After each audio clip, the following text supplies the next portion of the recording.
Good morning everyone. Today we are going to start pair of linear equations in two variables. सबसे पहले हम लोग इसके standard form को जानते हैं.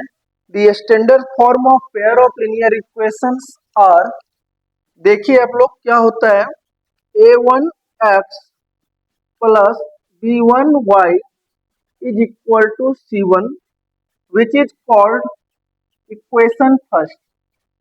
Second, a2y sorry a2x plus b2y is equal to c2 which is called equation second. Pair of linear equations in two variables. अब सबसे पहले ये सीखिए, पेयर ऑफ लिनियर इक्वेशन में दोनों ही इक्वेशन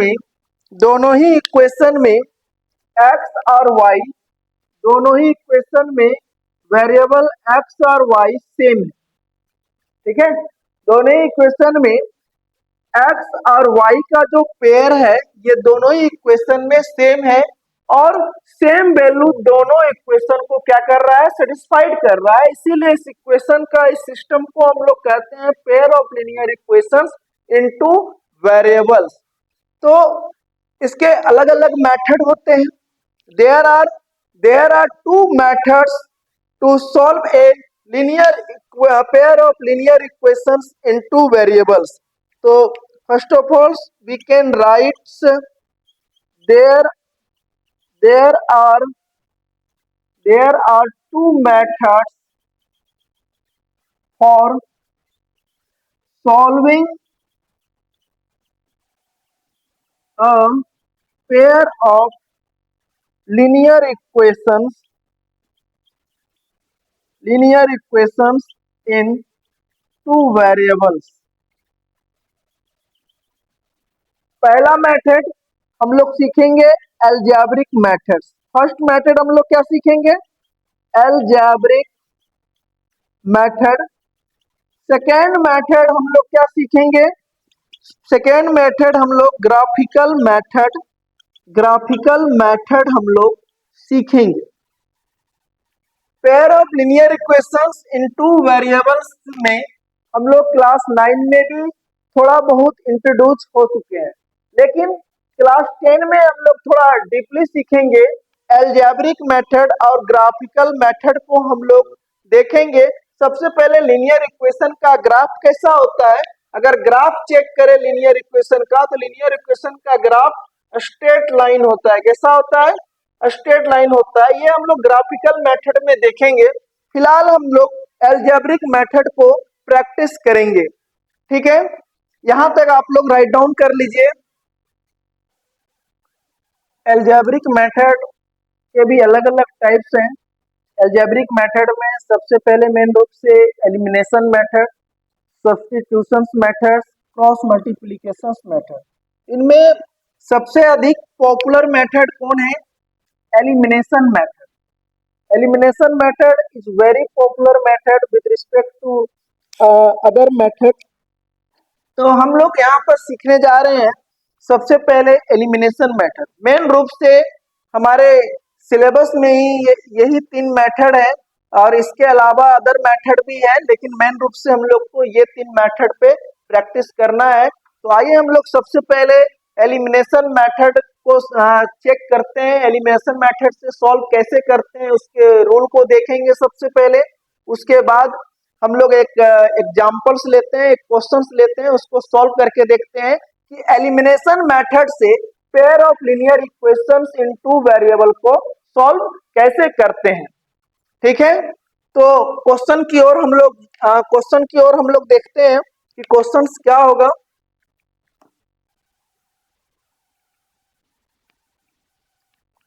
सबसे पहले क्वेश्चंस अलजेब्रिक मेथड में एलिमिनेशन मेथड के लिए क्या क्वेश्चंस होगा.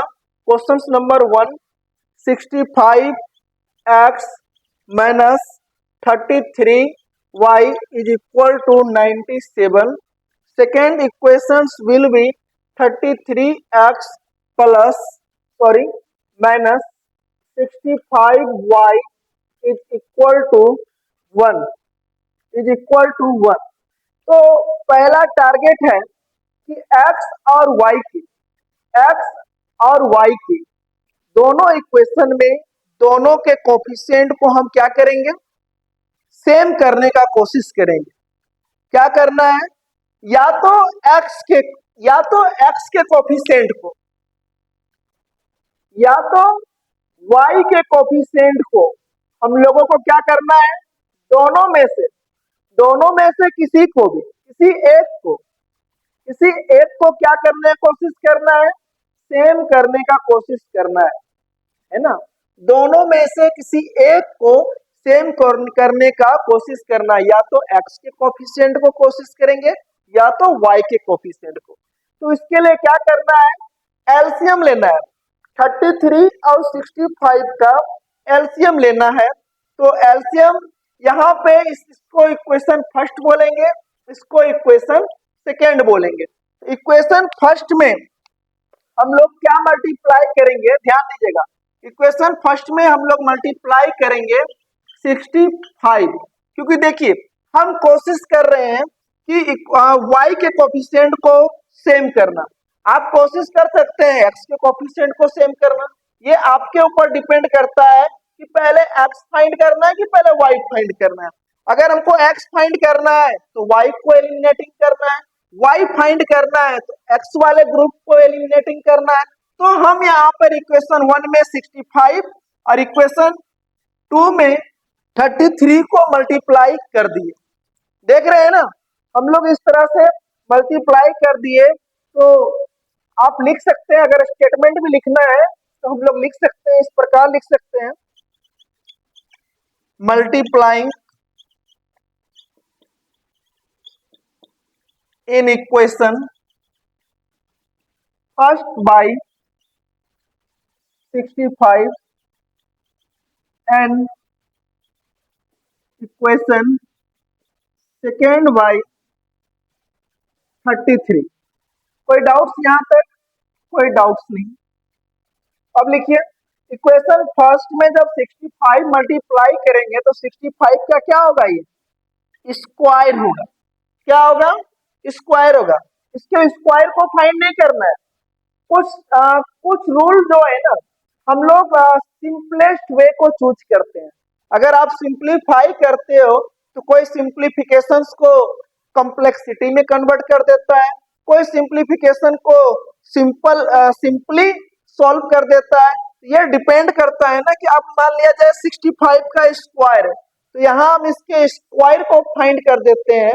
यहाँ इसके स्क्वायर को अगर हम पुटअप कर देते हैं तो थोड़ा सा कॉम्प्लेक्स होगा, हालांकि ज्यादा कॉम्प्लेक्स नहीं होगा, लेकिन फिर भी हम लोग एक शॉर्ट वे को चूज करना ज्यादा पसंद करेंगे। पहले हम लोग देख लेते हैं क्या होगा। 65 को 65 से मल्टीप्लाई किए, 65 का स्क्वायर एक्स, 33 इंटू 65 वाई। अब हम लोग यहाँ पर लिखेंगे 97 इंटू 65। सेकेंड में हम लोग 33 को मल्टीप्लाई करेंगे, ये आपका इक्वेशन क्या हो गया, थर्ड हो गया। 1 से ये फाइंड आउट हुआ, थर्ड हो गया। अब यहाँ पर क्या हो गया, 33 का square x minus 33 into 65 y is equal to 33। ये इक्वेशन आपका 4 हो गया। तो यहाँ पे y के कोफिशिएंट तो दोनों इक्वेशन में सेम हो गया, आप लोग देख सकते हैं। y का कोफिशिएंट दोनों इक्वेशन में यहाँ पर सेम है, यहाँ पर भी सेम है, यहाँ पर भी सेम है, but sign will be different here. Sign क्या है यहाँ पे, बिल्कुल अलग है। जब साइन डिफरेंट हो y के कोफिशिएंट का दोनों ही इक्वेशन में, तो हम क्या करेंगे, हम करेंगे इक्वेशन थर्ड में 4 को सब्ट्रैक्शन करेंगे, सब्ट्रैक्शन का वर्क करेंगे। सब्ट्रैक्शन करने पे क्या होता है, देखिए इसका क्या बेनिफिट है। ये प्लस साइन माइनस में कन्वर्ट हो गया, ये माइनस प्लस में कन्वर्ट हो गया, और यहाँ पर भी प्लस साइन है, ये माइनस में कन्वर्ट हो गया। जैसे ही ये माइनस प्लस में कन्वर्ट हो गया, तो सेम चीज और डिफरेंट साइन हो तो both are cancel to each other. 2 - 2, 3 - 3 0, ये दोनों कैंसिल हो गया। अब देखिए यहाँ प्रोडक्ट निकालने का हम लोग गलती नहीं करेंगे, यहाँ भी प्रोडक्ट निकालना, क्योंकि ये दोनों तो कैंसिल होना है, इन दोनों को तो सब्ट्रैक्ट करके हम लोगों को कैंसिल करना है, एलिमिनेट करना है, इसीलिए इसके प्रोडक्ट को फाइंड करने का मेहनत नहीं करेंगे, मेहनत से थोड़ा बचेंगे। अब यहाँ वाले पार्ट को देखो, 65 का स्क्वायर है तो आप ऐसे लिखो 65 का स्क्वायर एक्स माइनस 33 का square x is equal to, अब यहाँ देखो 97 और 65 दोनों का मल्टीप्लाई क्या होता है, 97 और 65 का मल्टीप्लाई क्या होता है, तो मल्टीप्लाई करके देखो क्या होगा, 5 7 जा 35, 5 9 जा 45 और 3 48, 6 7 जा 42, 6 9 जा 54, 54 प्लस 4 58, 6 9 जा 54, 6 7 जा 42 प्लस, हाँ ठीक है। अब ऐड कर दीजिए 5 8 2 10, 8 4 12, 1 3 13 और 1 इसमें ऐड किया तो 6। तो हालांकि इसका प्रोडक्ट निकाल के कितना आया, 6305 माइनस 33। अब हम लोगों को क्या करना है, इस 33 को इसमें माइनस कर देना है, तो माइनस करेंगे तो कितना आएगा, 5 में 3 माइनस हुआ 2, 10 में 3 माइनस हुआ तो 7 2 6 2 7 2 6 2 कितना आ गया, 6 2 7 2, इसका सब्ट्रैक्शन आ गया। अब यहाँ देखिए मेन चीज यहाँ समझना था, a square minus b square, तो a square minus b square बराबर क्या होता है, यहाँ एक्स कॉमन ले लीजिए, a square minus b square बराबर क्या होता है, a plus b into a minus b, तो यहाँ पर हम लोग लिख सकते हैं 65 minus 33 into into 65 plus 33, 65 minus 33 into 65 plus 33 is equal to 6272। अब हम लोग क्या कर सकते हैं क्वेश्चन को, तो इन दोनों में देखो 65 में 33 को माइनस करेंगे तो कितना आएगा, 65 को 33 माइनस करेंगे तो कितना आएगा, 5 में 3 2, 6 में 3 3 30 32 32 एक्स, और यहाँ पे कितना आ गया, दोनों को ऐड करेंगे 5 3 8 6 3 9 98, और यहाँ आ गया 6 2 7 2। अब x इक्वल टू हम लोग लिखेंगे 6 2 7 2 डिवाइड बाय 3 2 इंटू 98, ये दोनों इस साइड आएगा तो क्या हो जाएगा, डिवाइड में हो जाएगा, समझ में आ रहा है ना। अब क्या करेंगे, इसको कैंसिल करेंगे, इसके साथ कैंसिल करेंगे, ठीक है। तो आप लोग इसको कैंसिल करके तब तक बताइए फाइनल आंसर क्या आता है। तो देखिए आप लोग का आंसर है, देखिए 32 के टेबल से जब डिवाइड कीजिएगा 6272 को, तो 196 से डिवाइड हो जाएगा, ठीक है। तो देन 98 के टेबल को अगर रीड किया जाए तो 2 टाइम्स में 196 डिवाइड आ गया, तो x का वैल्यू कितना आ गया, 2 आ गया। इस प्रकार हम लोग एलिमिनेशन मेथड से x के वैल्यू को हम लोग फाइंड किए। अब हम क्या करेंगे, किसी भी इक्वेशन में, इक्वेशन फर्स्ट में हो या इक्वेशन सेकेंड में हो, हम इस x के वैल्यू को पुट कर देंगे। तो कैसे पुट करेंगे, 1 2 कहोगे सर 3 4 में भी तो कर सकते हैं, ऑब्वियसली 3 4 में भी हम लोग कर सकते हैं, लेकिन ज्यादा बेस्ट होगा कि आप इसके ओरिजिनल फॉर्म में पुटअप कीजिए, क्योंकि वो सिंपल वे में होता है। तो ओरिजिनल इक्वेशन 2 में हम पुट करने जा रहे हैं, आप किसी अदर इक्वेशन में भी पुट करके चेक कर लीजिए। हम इक्वेशन 2 में पुट करने जा रहे हैं, किसके वैल्यू को, x के वैल्यू को। तो ध्यान से देखिएगा आप लोग, equation 2 putting x equal to 2 in equation second. Equation second क्या है, तो ध्यान दीजिए, इक्वेशन सेकेंड है 33x minus 65y is equal to 1। तो अब ध्यान दीजिएगा 30 यहाँ पर इस जगह पे हम लोग को x के जगह पे पुट करना है, किसके वैल्यू को, x के वैल्यू को, x के वैल्यू को पुट करना है। तो 33 multiply by 2 minus 65y is equal to 1। जब ये मल्टीप्लाई होगा तो कितना होगा, 33 कितना होगा 66 minus 65y is equal to 1। अब इस 66 को उस साइड लेके चल जाएंगे तो क्या होगा, 66 अगर 1 के तरफ आएगा तो 66 का साइन क्या हो जाएगा, चेंज हो जाएगा। तो आप लोग लिख सकते हैं minus 65y is equal to 1 minus 66। तो minus 65y is equal to minus 65, minus से माइनस कैंसिल हो गया तो y इक्वल टू हो गया 65 बाई 65, 1 टाइम्स में कैंसिल तो y इक्वल टू 1 हो गया। इस प्रकार हम लोगों का फाइनल आंसर आ गया है x equal to 2 and y equal to 1। तो सबसे बड़ा था कि यहाँ हम लोग एल्जेब्रिक आइडेंटिटीज का यूज किए थे, ए स्क्वायर माइनस बी स्क्वायर वाले आइडेंटिटीज का यूज करके मल्टीप्लिकेशन को हम लोग प्रोडक्ट फाइंड करने के दौरान हम लोग थोड़ा क्वेश्चन को सिंपल वे में सॉल्व किए। अगर आप डायरेक्टली प्रॉब्लम को सॉल्व करते, एक सिंपल प्रोसेस जो हम लोग सीखे हैं वो मल्टीप्लिकेशन का वो यूज करते तो थोड़ा कॉम्प्लेक्स होता। तो हमेशा क्वेश्चन को कॉम्प्लेक्सिटी मत बनाइए, सिंपल वे में सॉल्व कीजिए। चलिए आप लोग राइट डाउन कर लीजिए। अभी अभी जस्ट एक क्वेश्चन को हम लोग सॉल्व किए। तो क्वेश्चन नंबर 1 एक्सरसाइज 3B का, इसको भी हम लोग एलिमिनेशन मेथड से सॉल्व करने का कोशिश करेंगे, है ना। तो देखिए एलिमिनेशन मेथड और सब्स्टिट्यूशन मेथड, और तीसरा मेथड क्या था, क्रॉस मल्टीप्लिकेशन मेथड। तीनों मेथड को हम लोग देखेंगे, 1 बाय 1 हम लोग सॉल्व करेंगे।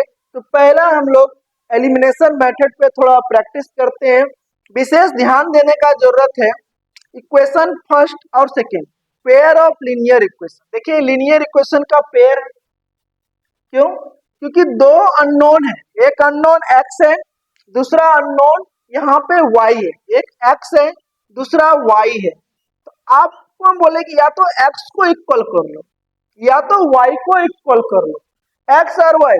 अगर पूछा जाए कि यहाँ पे x का इस इक्वेशन फर्स्ट एंड सेकेंड में x के कोफिशिएंट को देखा जाए तो बोलोगे सर इक्वेशन फर्स्ट में x का कोफिशिएंट 1 है, इक्वेशन सेकेंड में x का कोफिशिएंट 4 है।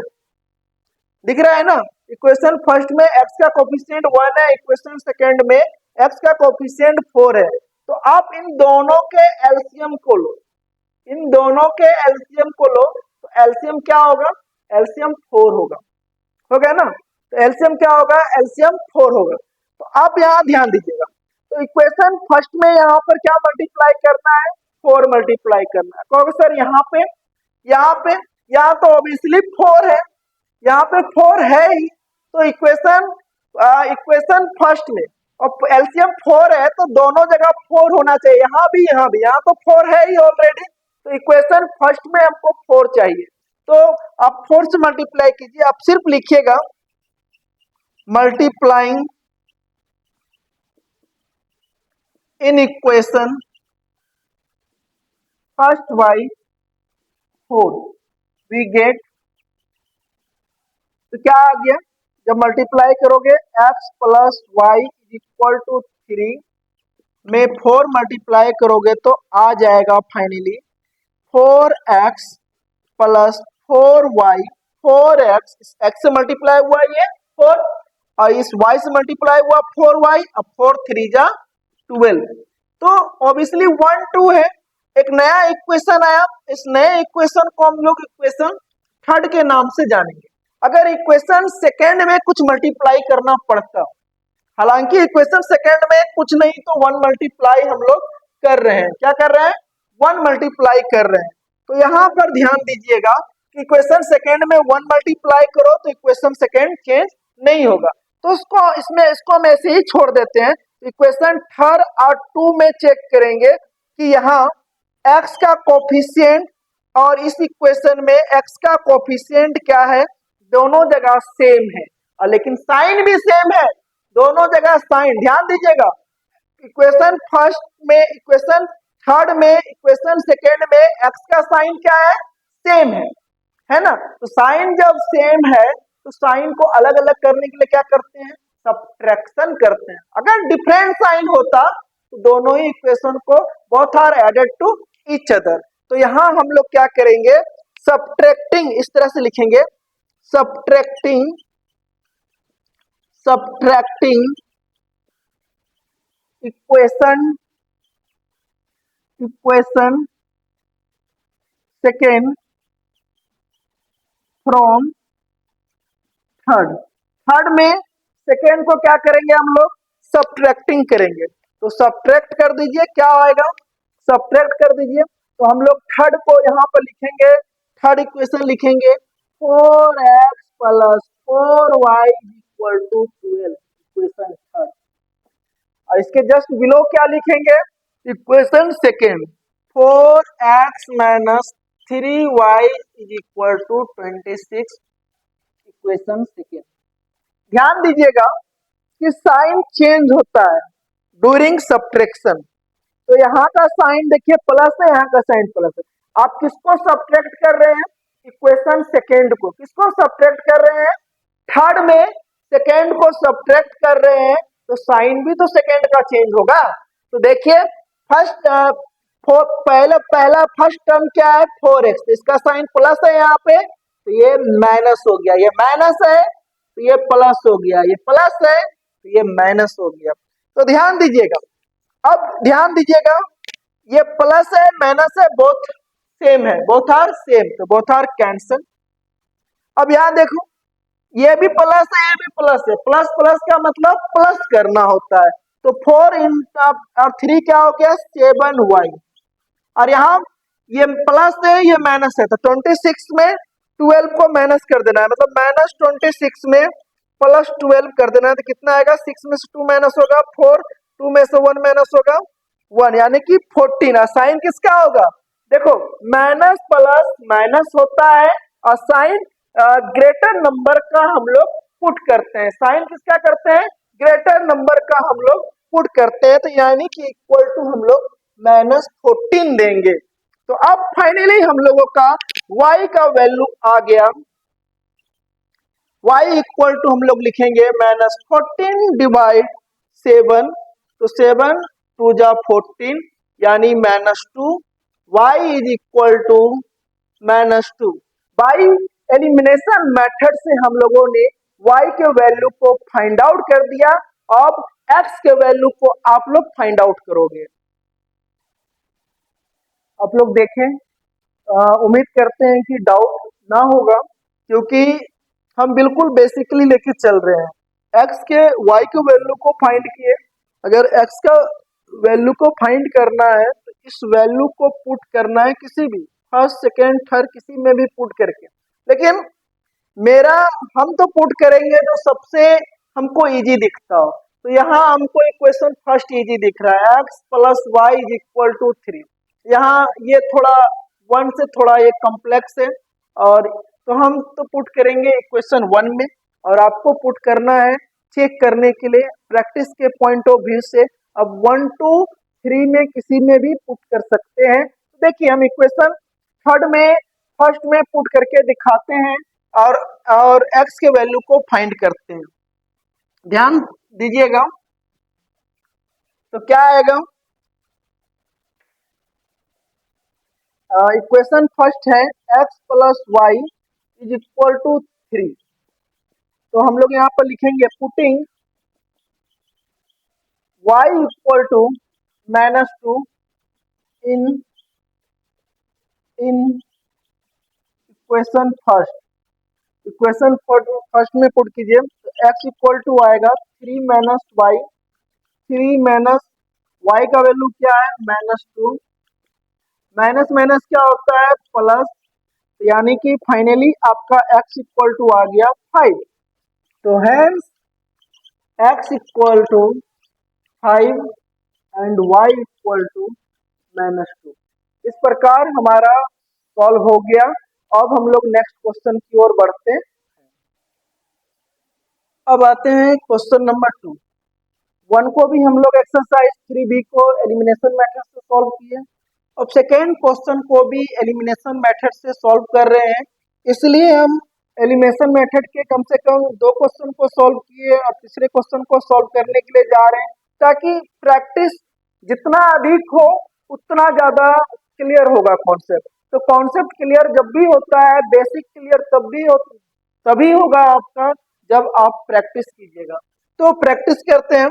तो यहाँ पर देखा जाए इस इक्वेशन फर्स्ट में या तो x, इक्वेशन सेकेंड में x, दोनों के कोफिशिएंट को हम लोगों को ध्यान दीजिएगा सेम करना होगा। इक्वेशन फर्स्ट में x है, इक्वेशन सेकेंड में x/3 है, दोनों के कोफिशिएंट को सेम करना है। तो लोग बच्चे हमेशा यहाँ मिस्टेक करते हैं, ये फ्रैक्शन में है तो किस तरह से हम इसको सेम करें। तो देखिए बेसिक मैथमेटिक्स में क्या होता है कि अब अचानक यहाँ नहीं आ गए, इस स्टेप तक नहीं आ गए, तो आपको यहाँ दिखना समझ में आना चाहिए कि यहाँ x का कोफिशिएंट क्या है। तो पूछा जाए यहाँ x का कोफिशिएंट क्या है, तो यहाँ बोलोगे कि सर यहाँ x के साथ तो कोई न्यूमेरिक वैल्यू मल्टीप्लाई नहीं है। तो न्यूमेरिक वैल्यू मल्टीप्लाई नहीं है तो 1 तो कॉमन फैक्टर होता है ना, 1 मल्टीप्लायर है, यहाँ पे कोफिशिएंट 1 है, यहाँ पे क्या है x/3 में, यहाँ x के साथ कुछ नहीं तो x के साथ क्या है 1/3 है। देखिए यहाँ पर क्या है 1/3 है x का कोफिशिएंट। तो अब दोनों कोफिशिएंट को सेम करना है, दोनों ही कोफिशिएंट को सेम करना है। या तो आप इसमें 1/3 मल्टीप्लाई कर दीजिए, 1 में कुछ भी मल्टीप्लाई कर दीजिएगा तो वो नंबर मिल जाएगा। 1 में 1/3 मल्टीप्लाई कर दीजिएगा तो कोफिशिएंट 1/3 हो जाएगा। हम चाहते हैं कि इक्वेशन 2 में मल्टीप्लाई करें, है ना। तो उस इक्वेशन 2 में क्या मल्टीप्लाई करोगे कि 1 आ जाए, क्या मल्टीप्लाई करोगे कि 1 आ जाए इक्वेशन 2 में। तो इक्वेशन 2 में हम 3 मल्टीप्लाई करेंगे ताकि 3 से 3 कैंसिल होके 1 आ जाए। समझ में आया, 3 से 3 कैंसिल होके 1 आ जाए। तो इक्वेशन 2 में हम लोग क्या मल्टीप्लाई करेंगे 3। अब सर 1 में, तो 1 में मल्टीप्लाई करने का जरूरत नहीं है क्योंकि यहाँ x का कोफिशिएंट 1 है और 3 मल्टीप्लाई करेंगे यहाँ पर भी तो x का कोफिशिएंट 1 हो जाएगा। तो देखिए मल्टीप्लाइंग इन इक्वेशन 2/3, तो लिखो x/3 y/2 is equal to 6, equation second multiply by 3 multiply पहले इसमें करेंगे फर्स्ट टर्म में, 3 से 3 जैसे ही मल्टीप्लाई हुआ 3 से 3 कैंसिल हो गया और ये क्या हो गया 3y/2 इक्वल टू 3 6 जा कितना हो गया 18 हो गया। तो इस प्रकार हम लोगों को एक नया इक्वेशन मिला, x plus 3y/2 is equal to 18। क्या मिल गया 18 मिल गया। इस इक्वेशन का नाम हम लोग 3 देंगे। अब देखना है कि इक्वेशन फर्स्ट में, अब ध्यान दीजिएगा इक्वेशन फर्स्ट में और इक्वेशन थर्ड में क्या है कोफिशिएंट सेम हो गया, दोनों ही जगह कोफिशिएंट 1 है। इक्वेशन फर्स्ट में भी 1 है, देख रहे हैं ना आप लोग, इक्वेशन फर्स्ट में भी 1 है और इक्वेशन थर्ड में भी 1 है x का कोफिशिएंट, लेकिन साइन दोनों जगह सेम है। जब साइन सेम हो तो क्या करते हैं सब्ट्रैक्शन। जब साइन डिफरेंट होता, यहाँ प्लस होता यहाँ माइनस होता, तो क्या करते ऐड करते, क्या करते ऐड करते। लेकिन यहाँ पे हम करेंगे सब्ट्रैक्शन का काम करेंगे। तो अब देखिए हम लोग सब्ट्रैक्शन कैसे करते हैं। अब आप लोग यहाँ पे देखो सब्ट्रैक्शन का काम, तो हम लोग लिख सकते हैं डायरेक्टली लिख सकते हैं। थर्ड में में फर्स्ट को हम लोग क्या करेंगे, सब्ट्रैक्शन करेंगे। थर्ड इक्वेशन क्या है, x plus 3y by 2 is equal to 18, third हो गया। अब फर्स्ट क्या है, x minus y, six equation first, दिख रहा है ना। तो साइन किसका चेंज होगा, किसको सब्ट्रैक्ट कर रहे हैं, इक्वेशन फर्स्ट को, किसको सब्ट्रैक्ट कर रहे हैं, इक्वेशन फर्स्ट को। तो इक्वेशन फर्स्ट में x का साइन क्या है, यहाँ प्लस है, तो ये माइनस हो गया, ये माइनस है, प्लस हो गया, ये माइनस, कैंसिल। अब देखिए 3y बाई 2, अब प्लस क्या लिखा हुआ है, y लिखा हुआ है। अब यहाँ पर क्या हो गया, 18 में 3 को माइनस करेंगे तो क्या आएगा, 15 आएगा। और साइन, साइन प्लस का होगा, यहाँ प्लस 18 है, विच इज ग्रेटर देन 3। तो ग्रेटर नंबर का साइन हम लोग हमेशा पुटअप करते हैं, क्योंकि बहुत हम बार बार बोल रहे हैं, बहुत स्टूडेंट को प्रॉब्लम होता है कि सब्ट्रैक्शन में प्रॉब्लम होता है, कि साइन में प्रॉब्लम होता है कि प्लस 18 है और माइनस 3 है तो 15 होगा, क्योंकि प्लस माइनस क्या होता है, माइनस, माइनस मीन सब्ट्रैक्शन। और उनको लगता है कि जब माइनस होगा तो माइनस साइन होगा, नहीं, साइन आप जब भी दीजिएगा तो चेक कर लीजिएगा कि प्लस वाले के साथ ग्रेटर नंबर है कि माइनस वाले के साथ ग्रेटर नंबर है। तो यहाँ पर प्लस वाले के साथ ग्रेटर नंबर है तो साइन भी प्लस का होगा, जो ग्रेटर है साइन उसी का होगा। अब इन दोनों को ऐड करने का कोशिश करते हैं, 3y बाई 2 प्लस y, आप चाहो तो देखो यहाँ 1y है, तो दोनों को 3 और 2 को ऐड करके 5y बाई 2 लिख सकते हो, नहीं तो आप सिंपल वे में बनाओ, एलसीएम निकाल लो 2, है ना।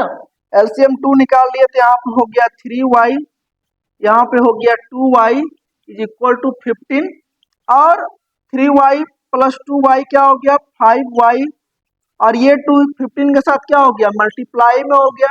लेकिन हम मल्टीप्लाई नहीं करेंगे, मल्टीप्लाई कर देंगे तो 30 होगा ये, लेकिन हम बार बार सिखाते हैं कि जब डिवाइड करना हो तो उसको मल्टीप्लाई करके थोड़ा लार्ज नंबर नहीं बनाना है, उसको मल्टीप्लाई करके लार्ज नंबर बनाने का कोशिश ना करें। तो y इक्वल टू हम लोग लिखेंगे 15 इंटू 2 बाई 5, देखिए कितना इजी है, 5 के टेबल अगर 30 होता तो 5 को 6 टाइम पढ़ना पड़ता, 15 है तो 5 को 3 टाइम्स ही पढ़ना पड़ रहा है, तो वेरी इजी। तो 5 को 3 टाइम्स पढ़े, 15 कैंसिल हो गया, तो y इक्वल टू 6 हो गया। तो फाइनल रिजल्ट आ गया y का 6 आ गया। तो आप इस y के वैल्यू को, इस y के वैल्यू को इक्वेशन 1 में पुट करके x के वैल्यू को फाइंड कीजिएगा। तो y के वैल्यू को पुट कर दीजिए, देखिए यहाँ पर क्या है, x माइनस, यहाँ पर देखिए क्या है, हम तुरंत आपको बता रहे हैं, यहाँ पर देखिएगा, यहाँ पर x है minus y is equal to 3 है, तो y का वैल्यू कितना आया 6, तो x इक्वल टू क्या आएगा 3 प्लस वाई, तो y का वैल्यू 6 आया, तो यहाँ पर 6 पुट कीजिए। फाइनली आपका निकल के आ गया, x का वैल्यू निकल के आ गया 9 और y का वैल्यू निकल के आ गया आपका 6, तो यानी कि आंसर हमारे सामने है। तो नेक्स्ट क्वेश्चन आप लोग ट्राई करने का कोशिश कीजिए। अब हम लोग सब्स्टिट्यूशन मेथड को ट्राई करते हैं। हाँ, इसी क्वेश्चन नंबर 2 को ही देखिए, बाय सब्स्टिट्यूशन मेथड से, इसी क्वेश्चन को, सेम क्वेश्चन को, जिसको अभी हम लोग जस्ट एलिमिनेशन मेथड से सॉल्व किए थे, और इसी क्वेश्चन को हम लोग सब्स्टिट्यूशन मेथड से सॉल्व करेंगे। किस मेथड सॉल्व करेंगे, सब्स्टिट्यूशन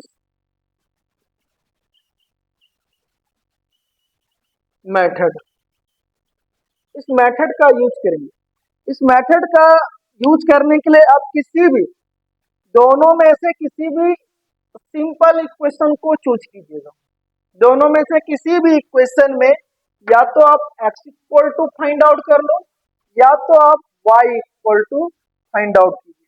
तो हमने इस इक्वेशन में कोशिश करना है, इस इक्वेशन में x को फाइंड करना है, इक्वेशन फर्स्ट है, तो हम लिखेंगे फ्रॉम इक्वेशन फर्स्ट, यहाँ में इक्वेशन फर्स्ट में क्या है, x minus y equal to 3, y इस साइड जाएगा तो क्या आएगा, x equal to 3 plus y आ गया। अब इक्वेशन फर्स्ट से y के वैल्यू को पुट किए, तो इसको सब्स्टिट्यूटिंग आप किसी इक्वेशन 2 में ही कीजिएगा, ना कि इक्वेशन 1 में। आप x इक्वेशन 1 से x को निकाले और इक्वेशन 1 में ही पुट कर दीजिएगा तो कुछ बेनिफिट नहीं होगा, क्योंकि ये फाइनली क्या, अगर यहाँ ही पे पुट कर दीजिएगा तो क्या हो जाएगा, यहाँ पे ये दोनों बैलेंस हो जाएगा, है ना, मतलब ये RHS के इक्वल हो जाएगा। तो आपको इक्वेशन 2 में पुट करना है x की वैल्यू को, तो हम लिखेंगे, आप पुटिंग में लिख सकते हो, substituting x equal to 3 plus y in equation second we get, तो क्या पुट करना है, इक्वेशन 2 क्या है उसको राइट डाउन कीजिए। इक्वेशन 2 है x by 3 y by 2 is equal to 6, दिख रहा है ना। हाँ, अब x बाई 3 है, तो x इक्वल टू हम लोग पुट करना चाह रहे थे, यानी कि x कहाँ पे है जरा देखिए, x यहाँ पे है, यहाँ पे पुट करना है आपको x का वैल्यू। तो यहाँ हम लोग लिखेंगे 3 plus y by 3 plus y by 2 is equal to 6। अब ध्यान दीजिएगा, यहाँ पे हम लोग क्या कर सकते हैं, ये 3 इस 3 के भी नीचे है और ये 3 इस y के नीचे भी है। आप हमेशा ध्यान रखिए, अगर a प्लस बी बाई सी है तो इसको हम लोग ऐसे लिख सकते हैं a by c plus b by c, लिख सकते हैं, इसको इस वे में लिख सकते हैं। उसी प्रकार 3 प्लस वाई बाई 3 है, तो आप ऐसे लिख सकते हैं 3 बाई 3 प्लस वाई बाई 3, और तो ये है ही y by 2 is equal to 6। 3 से 3 कैंसिल, 1 हो गया। अब इस 1 को इस साइड ले जाएंगे तो क्या हो जाएगा, माइनस, क्या हो जाएगा, माइनस। तो ध्यान दीजिएगा y by 3 plus y by 2 is equal to 6 minus 1। तो ध्यान दीजिएगा 3 और 2 का एलसीएम कितना होता है, 6। 3 के टेबल से डिवाइड करेंगे 6 को, 2 टाइम्स में डिवाइड हो रहा है, और 2 को y से मल्टीप्लाई करेंगे 2y, और इस 2 से डिवाइड करेंगे 6 को, 3 टाइम्स में डिवाइड हो रहा है, और 3 को y से मल्टीप्लाई करेंगे उसके नोमिनेटर से, तो 3y इज इक्वल टू 5।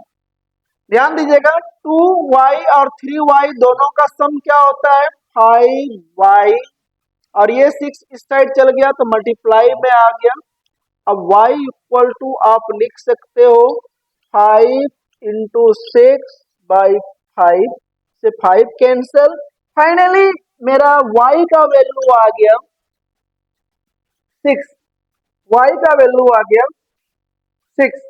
जब y का वैल्यू 6 आ गया तो आप y इक्वल टू 6 पुट कर दीजिए, यहाँ पे पुट कर दीजिए y के वैल्यू में, तो हम लोग पुट कर देंगे। अभी जस्ट हम लोगों ने x equal to 3 plus y लिखा था, तो यहाँ पे y का वैल्यू 6 आया, तो x का वैल्यू क्या आया, 9 आ गया। इस प्रकार hence x equal to 9, y equal to 6, ये सॉल्यूशन है ना।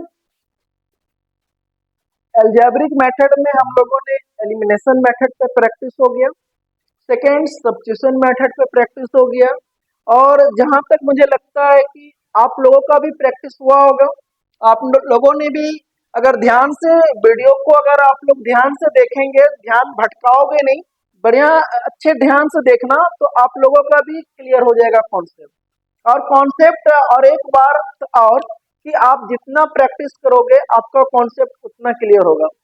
सब्स्टिट्यूशन मेथड को भी हम लोगों ने बनाया सेम क्वेश्चन को, और सेम क्वेश्चन को एलिमिनेशन मेथड से भी हम लोगों ने बनाया, और रिजल्ट आपके सामने है।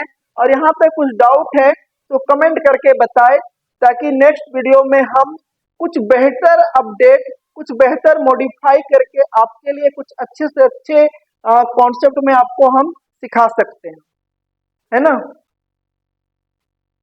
हाँ, अब हम लोग एक मेथड है बाय क्रॉस मल्टीप्लिकेशन मेथड। तो देखिए हम लोगों में एक कमी होता है। अगर कोई बोल दिया कि ये डिलीटेड है, ये इस बार एग्जाम में नहीं आ रहा है, डिलीटेड पोर्शन है, तो हम लोग उसको इग्नोर करके, स्किप करके उस पॉइंट को, उस कॉन्सेप्ट को करके निकल जाते हैं। ये नहीं होना चाहिए। बहुत बड़ा कॉन्सेप्ट नहीं है, लेकिन आप लोगों को लगता है कि बाई क्रॉस मल्टीप्लिकेशन मेथड थोड़ा टफेस्ट है ना, लेकिन आपको सीखना है।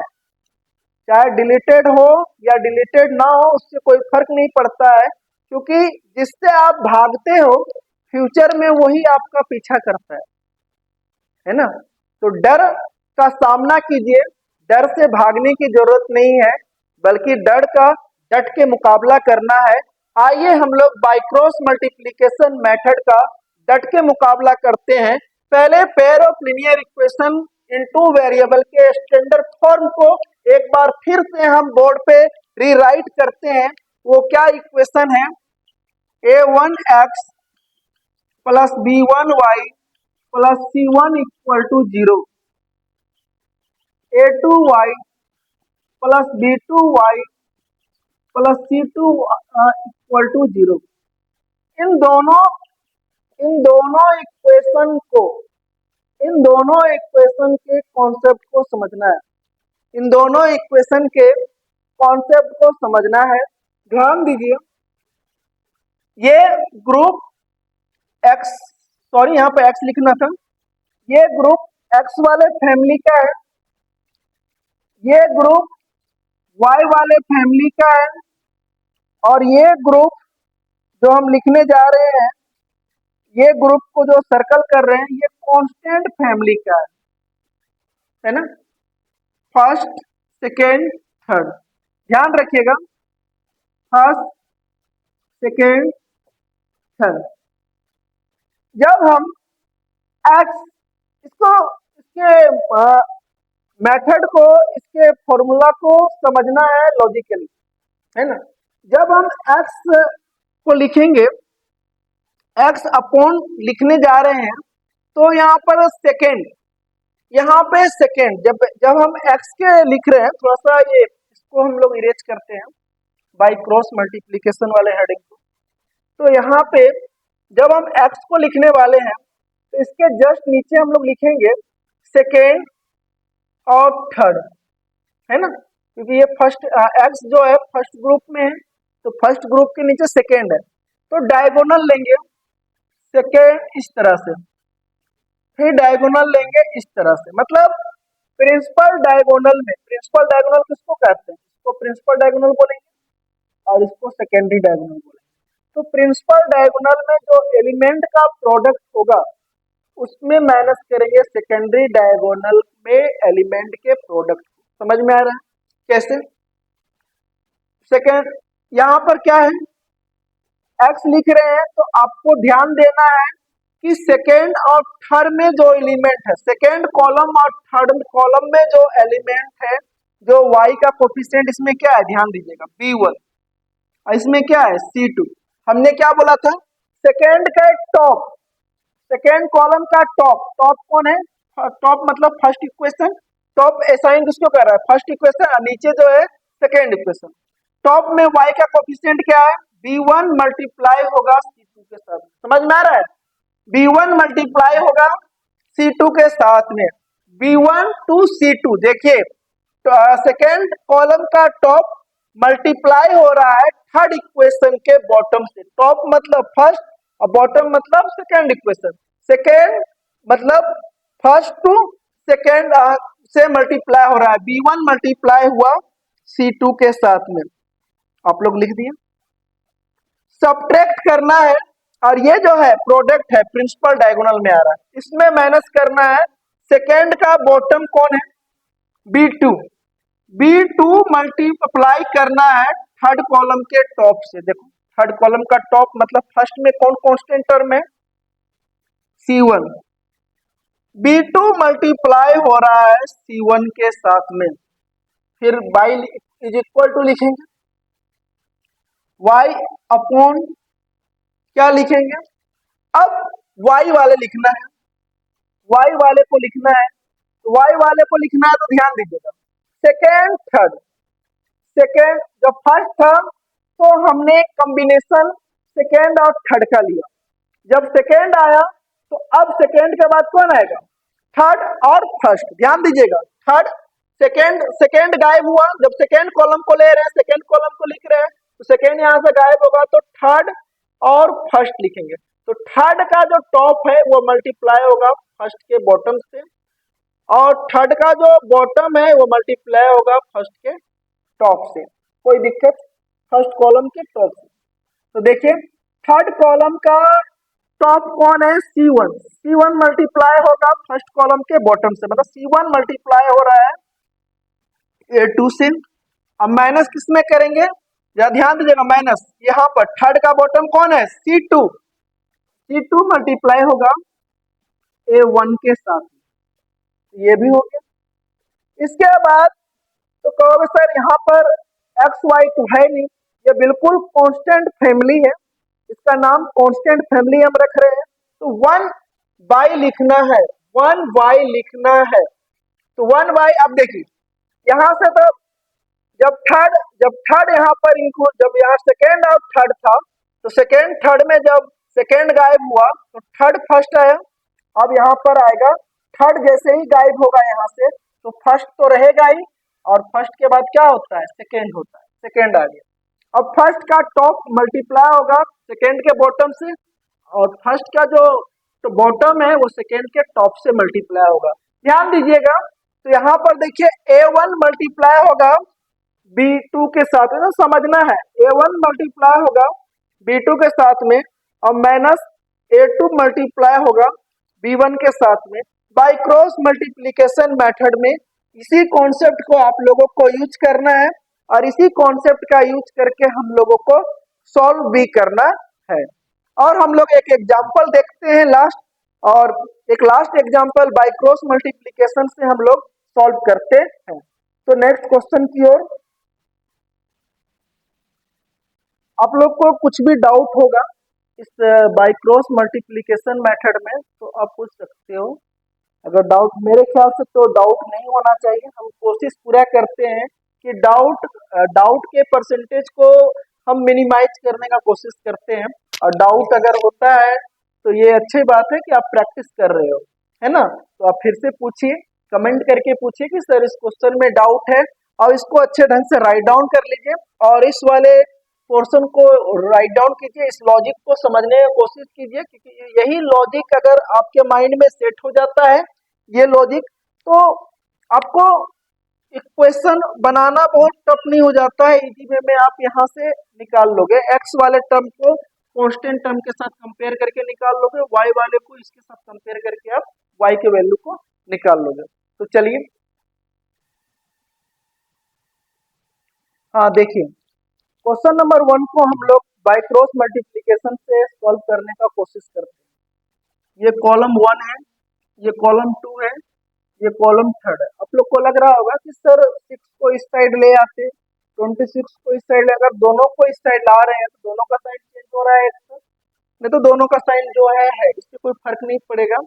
और सीखना है मेन, इस कॉन्सेप्ट को ध्यान रखिए। जब आप एक्स लिख रहे हो तो क्या है, एक्स के नीचे सेकेंड और थर्ड है, तो एक्स वाई जब हम लोग लिख रहे हैं तो ध्यान दीजिएगा, वाई के टॉप में क्या है, कोफिशिएंट 1 है ना, कोफिशिएंट वाई का कोफिशिएंट क्या है, 1 मल्टीप्लाई होगा 26 के साथ में, तो क्या हो गया 26, और फिर माइनस है, फॉर्मूला में ही माइनस है। फिर उसके बाद सेकेंड का बॉटम में क्या है, वाई में क्या है, -3 मल्टीप्लाई होगा 6 के साथ में, तो -3 इंटू 6 कितना होता है, -18, तो -18 है। इस तरह करके हम लोग लिखते हैं। फिर इज इक्वल टू वाई के नीचे लिखना है, तो इस बार ध्यान रखिएगा, जब वाई के नीचे लिख रहा है तो थर्ड और फर्स्ट है, तो थर्ड के टॉप में क्या है, 6 मल्टीप्लाई होगा 4 के साथ में, कितना हो गया 24। ध्यान दीजिएगा, माइनस फॉर्मूला में है, लिख दिया। और ये 26 मल्टीप्लाई होगा 1 के साथ में, तो क्या आ गया 26 आ गया। अब फाइनली कांस्टेंट टर्म के लिए लिखना है 1 बाई, तो फर्स्ट का टॉप में क्या है, 1 मल्टीप्लाई हो रहा है -3 के साथ में, तो -3 हो गया, माइनस फॉर्मूला में है। फिर उसके बाद 4 मल्टीप्लाई होगा 1 के साथ में तो क्या आ गया 4 हो गया। फाइनली इसको लिखोगे तो एक्स वाई क्या आ गया 26 प्लस माइनस माइनस प्लस 18 और यहाँ पर वाई वाई क्या हो गया 26 में 24 तो यानी कि -2, यहाँ पे क्या आ गया 1 बाई माइनस माइनस प्लस यानी कि -3 -4 क्या आ गया -7 आ गया। अब यहाँ x इक्वल टू क्या आ गया दोनों को ऐड करके लिखेंगे तो 26 प्लस 10 36 36 प्लस 8 मतलब 44 कितना आ गया 44 आ गया एक्स बाई 44 वाई बाई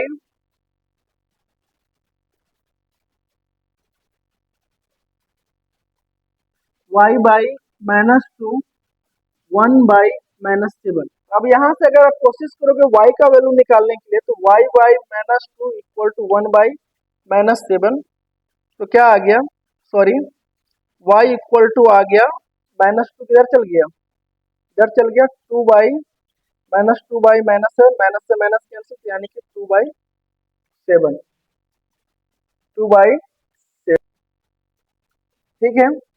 यहाँ तक तो कोई डाउट नहीं है। y का वैल्यू कितना आ गया y का वैल्यू आ गया 2/7।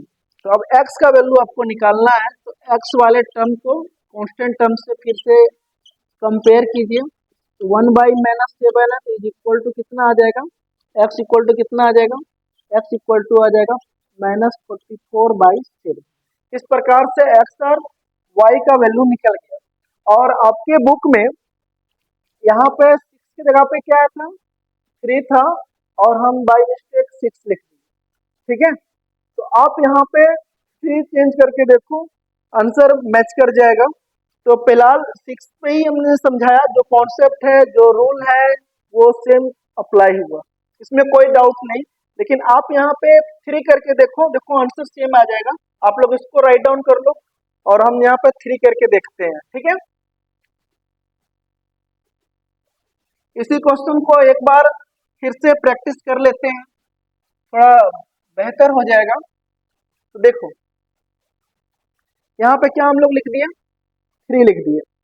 अब देखो क्या होता है अब होगा x बाई लिखना था ना तो क्या लिखना था 1 मल्टीप्लाई होगा 26 के साथ में 26 -3 मल्टीप्लाई होगा +3 के साथ में यानी कि -9 हो जाएगा। y इक्वल टू लिखना था थोड़ा फास्ट 3 मल्टीप्लाई हो जाएगा 4 के साथ में 3 4 जाए कितना हो गया 12 हो गया। फिर 26 मल्टीप्लाई होगा 1 के साथ में 26 और यहाँ पे क्या हो गया कांस्टेंट टर्म के लिए क्या लिखना है 1 इंटू -3 और फिर यहाँ पे क्या हो जाएगा 4 इंटू 1 4। तो अब जरा देखो ये कितना हो गया माइनस माइनस प्लस 26 प्लस 9 कितना होता है 26 प्लस 9 होता है 35 और y बाई कितना होता है अगर 12 में 26 को माइनस करेंगे तो कितना आएगा जरा ध्यान दीजिएगा 6 में 2 3 1 कितना आ गया 6 में सॉरी 6 में से 2 माइनस करें कितना आएगा 4 आएगा 2 में से 1 1 14 है ना 14 और यहाँ पर आ गया -7 आ गया। कोई डाउट्स। अब x इक्वल टू यहाँ पर लिखना आएगा तो ये 35 इस 1 से मल्टीप्लाई हो जाएगा तो 35 बाई -7 5 यानी कि x इक्वल टू आ गया -5 और y इक्वल टू यहाँ से निकालना चाहेंगे 14 से मल्टीप्लाई होगा तो -14 बाई -7 से -7 टू जा तो y इक्वल टू आ गया 2। इस प्रकार हमारा आंसर भी मैच कर गया और इसमें कोई दिक्कत नहीं है। आप लोग प्रैक्टिस कीजिए बाय क्रॉस मल्टीप्लिकेशन का कॉन्सेप्ट वेरी वेरी यूजफुल। आपके किसी भी आपको सीखना है मेथड है तो मेथड सीखना जरूरी है। सिर्फ एग्जाम के साथ साथ नॉलेज भी गेन करना जरूरी है। अब नेक्स्ट पॉइंट पे जब आप पेयर ऑफ लीनियर इक्वेशन के क्वेश्चन को हम लोग अलग अलग मेथड से अलजेब्रिक मेथड के को यूज करके सॉल्व किए तो सॉल्विंग के दौरान कुछ ना कुछ नए चीजों को भी सीखने का मौका मिला। मतलब देयर आर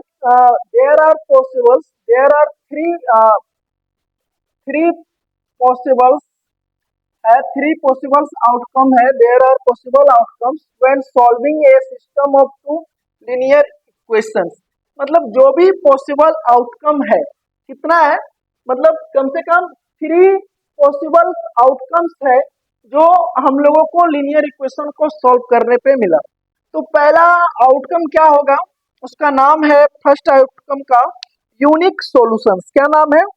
यूनिक सॉल्यूशंस, है ना, यूनिक सॉल्यूशन। सेकेंड आउटकम है नो सॉल्यूशन। थर्ड आउटकम है मेनी सॉल्यूशन, मतलब इन्फिनिटिव सॉल्यूशन है। तो देखो, तो इसमें unique solution, no solution, many solutions के लिए कुछ कंडीशंस होता है। अब तक हम लोग जो भी सॉल्व किए वहां आपको यूनिक सॉल्यूशन मिला, वहां यूनिक सॉल्यूशन मिला, आपको नो सॉल्यूशन का केस नहीं मिला, मेनी सॉल्यूशन का केस नहीं मिला। ऐसा केस आपको मिल सकता है, लेकिन वो अलग अलग कंडीशन, लेकिन हम लोग उसी क्वेश्चन को सॉल्व किए जिसका सॉल्यूशन क्या था, यूनिक सॉल्यूशन था। तो कंडीशंस वगैरह को हम लोग तो चेक कर सकते हैं। तो सबसे पहले हम लोग क्या लिखेंगे, इक्वेशंस लिखेंगे, पेयर ऑफ लीनियर इक्वेशन को ही लिख देते हैं। a1 x b1 y c1 is equal to 0, a2 x b2 y c2 is equal to 0। सबसे पहले हम लोग कंडीशन को देखते हैं। कंडीशन कंडीशन क्या हो सकता है, अब बताओ। पहला कंडीशन, सबसे पहले आपको काम करना है, तीनों के रेशियो को निकाल लेना है, तीनों कॉलम के रेशियो, फर्स्ट सेकेंड थर्ड, तीनों कॉलम में तीनों का रेशियो निकाल लेना है। तीनों को कंपेयर करके देखना है क्या आता है। अगर कंपेयरिंग में कुछ ऐसा आया, a1 by a2 b1 by b2 के नॉट इक्वल है, तो क्या आएगा, तो कैसा सॉल्यूशन कहलाएगा, किस टाइप का ये सॉल्यूशन कहलाएगा, कहोगे सर ये तो यूनिक हो गया। अगर ग्राफिकल रिप्रेजेंटेशन देखें, अगर इसका ग्राफिकल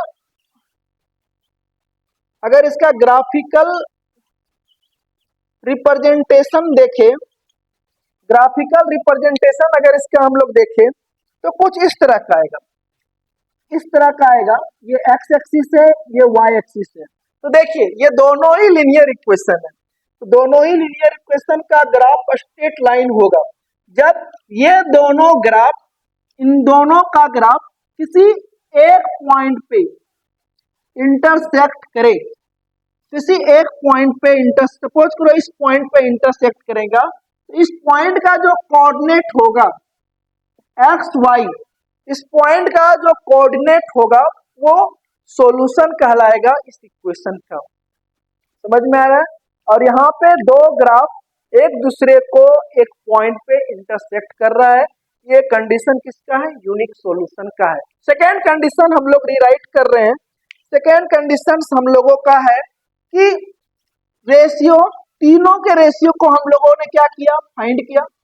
b1 बाई b2 हो गया, c1 बाई c2 के ये दोनों आपस में इक्वल है, और c1 बाई c2 के नॉट इक्वल है।